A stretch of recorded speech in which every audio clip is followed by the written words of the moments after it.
Good morning, everybody. Matt Modi here with OddsJam, here to give you my NBA player prop best bets for today, Tuesday, March 28th, while also talking to you about my personal betting strategy and how I use the OddsJam tools to find profitable bets. So I definitely recommend watching this video in full and learning about how I use OddsJam to profit.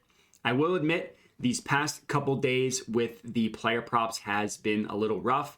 Yesterday, I had 4 picks and I went 1 in 3. I had Reggie Bullock over 2.5 made 3-pointers. That hit, but I had Devin Booker over 2.5 made 3-pointers as well. This one hurt because he had 2 literally in the first quarter, didn't make 1 the rest of the game. I had Jokic under 9.5 assists. That one didn't hit. And then my last play of the night was Brandon Ingram over 1.5 made 3-pointers. He had 1 that did not hit as well. But as you can see, positive expected value betting, you're not going to be in the green every single time, but it is something that I'm confident that will be green in the long run. I've had a pretty good March overall, but there are some down days, right? Down 800, down 400, but significantly more green than red, and that's exactly what we are looking for here. So I have a couple NBA player props that I really like for today. Before I get into it, I would appreciate those of you watching if you could like the video, comment, let me know you're tailing, or if you're fading after this recent cold streak, I wouldn't blame you for that as well. And then most importantly, subscribe to my YouTube channel. And if you want to find me on the social medias, you can hit me up at my Twitter handle that you see on the screen here. It's also, the link to it is in the description of the video as well.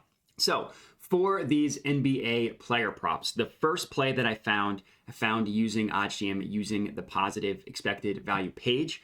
In the play we are locking in here is Scotty Barnes to go under 0.5 made 3-pointers, plus 140 odds at FanDuel.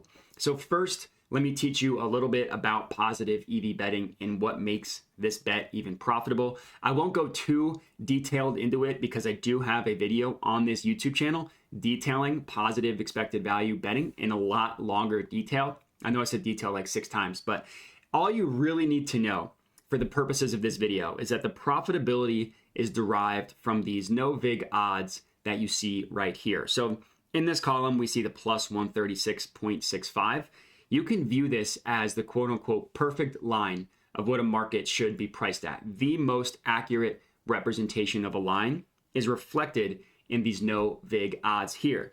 The reason why we believe that is because these odds are pulled from the sports books that consistently do the best job at pricing odds, the consistently sharpest sports books in the world. So these books are telling us this should be priced closer to plus 136, and FanDuel is giving this Scotty Barnes play all the way up at plus 140. Again, telling us that this is a profitable bet. There's a gap between the no vig odds and the odds of the bet we're placing. That equates to a percent we see here at 1.42%, basically saying we have a 1.42% edge on this specific bet. Now, that doesn't mean that I just blindly hammer every single bet I find on the positive expected value page. There is additional work that I recommend doing to making sure that you are placing the best of the best. And when I say work, I don't mean like, oh, let's look at the matchup, let's look at the trends. I don't necessarily mean that. More so, I mean, well, let's compare the odds to where every other sportsbook is pricing this. We want to make sure that the bet we are placing is truly an outlier or not.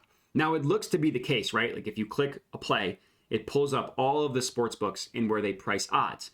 We see odds range, aside from PointsBet, which is close at plus 135, we see odds range from every other sportsbook from plus 123 all the way down to plus 110. But if you're ever confused or concerned, okay, is this really an outlier or not? How do you really know? What's the basis? It's a great question. What I recommend doing if you're ever unsure is click the view event page, open it up in a new tab, and it pulls up the screen that you see here, which is just the player made, or I guess I should say it's the market of your choosing for the game that you're looking at. So the player made threes market in the Heat versus Raptors game. What you want to do is click this button that says show no vig odds, which does exactly what it sounds like. It shows where every sportsbook has their fair odds priced. And you just want to make sure, okay, is the odds of the bet that I'm placing, the plus 140 in this case, do these odds beat the fair odds of the majority of sportsbooks? Well, let's find out. So I clicked the show no big odds button. We're going to go down to Scotty Barnes. So we locked it in at plus 140. Look at the fair odds of every single other sportsbook. Plus 126, plus 127, plus 138. That's the closest one at plus 138. Still below. Plus 127, plus 133, and then plus 129. The only close one, which is PointsBet right here, or not one that's above, I should say, is at plus 150. But it beats the no big odds of legitimately every other book aside from PointsBet. That is a sign that you are placing a good bet. And that is what I mean when I say do a little bit more digging. Make sure that you're placing the best of the best. Doesn't mean every single bet is going to win, but it does at least increase your chances of finding a profitable bet that won't move against you as kind of odds change over the course of the day. Again, not 100% of the time, but more often than not. So that's the play number one that I found on the EV page. Scotty Barnes under 0.5 made 3-pointers. Next up, I have a couple plays that I found using the low holds page. So a low hold is essentially an example of what you see here, where you can place a bet on both sides of an outcome, right? Minus 210, plus 210, and there is a 0% hold on the market. Basically, the best offered odds on both sides, you can literally bet them and have a 0% hold, which means you break even. Now, the purposes of a low hold mainly is for like a deposit match or a playthrough bonus, or if you want to reach the next tier of a sportsbook reward system where you can essentially place a bet up to whatever amount and you will guaranteed to break even and then take advantage of those bonuses. But if there is a situation where the sportsbooks are so close together that you can essentially bet both sides and break even, generally that means one, if not both, of the odds that we're placing are an outlier. There's some sort of mispriced line. So it requires a little bit more digging. Unlike the EV page, it's not a guarantee that the bet you're placing is profitable. But if you do a little bit of digging, which again is just literally clicking the button and looking into the odds, then you can find profitable bets. And I have a couple here that I like. Number one, the Steph Curry play. We are taking Steph Curry to go under 11.5 rebounds plus assists, plus 102 odds at FanDuel. So the reason why this play is good, it's the same thing. Let's compare the plus 102 odds of our bet to the rest of the sports books. Literally every other sports book, again, except for PointsBet. These two books, PointsBet and FanDuel, somehow seem to be aligned. But look at where the other sports books price it. Caesars, Bet365, and DraftKings. All three of these books are favoring the under. They are telling you they think Steph Curry going under this number is the more likely scenario. And what I mean by that, and how do I know that? Look at where they have both sides of the bet priced. The under, and let's specifically look at Caesars, is priced at minus 123. The over is priced at minus 111. They have the under as the more expensive outcome, which is them telling you they think it's the more likely scenario. It's the same case with Bet365 and DraftKings. And we're getting this again for plus money. Granted, it's only plus 102, but still, it's a plus money bet that all of the majority of the other sports books are telling you they think that that is the likely scenario, that more likely than not, Steph Curry is going to go under his rebounds plus assists prop. So that makes it a profitable bet to lock in. Again, I'm not telling you that this is a lock. I'm not saying stone cold lock, 5 units, Steph Curry under 11.5 rebounds plus assists, because sports are unpredictable and crazy stuff happens. But this is a profitable bet that if you placed over the course of time will be profitable.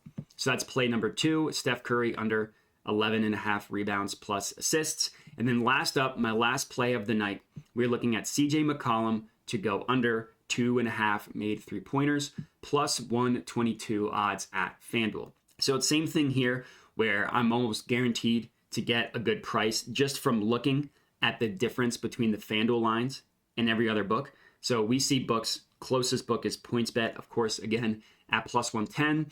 BetOnline, kind of close at plus 107. But then across the board, minus 101, plus 100, plus 102, plus 102, plus 100.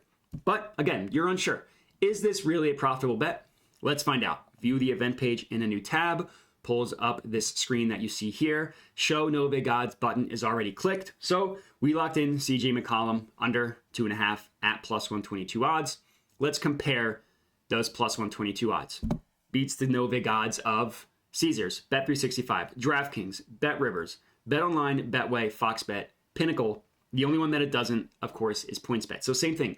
Beats the no-vig odds of literally every other sportsbook that is pricing this play except for PointsBet, which is another example of a profitable NBA player prop that I recommend locking in. So I locked in all of these bets. As you can see, if you go, they're all on FanDuel, which was funny, but Scotty Barnes under 0.5 made threes. Steph Curry under 11.5 rebounds plus assists. CJ McCollum under 2.5 made three-pointers, all locked in on FanDuel. Then I recommend tailing, and if you do, comment and let me know. Would love to hear it, even after this cold streak. It's always nice to hear some kind words.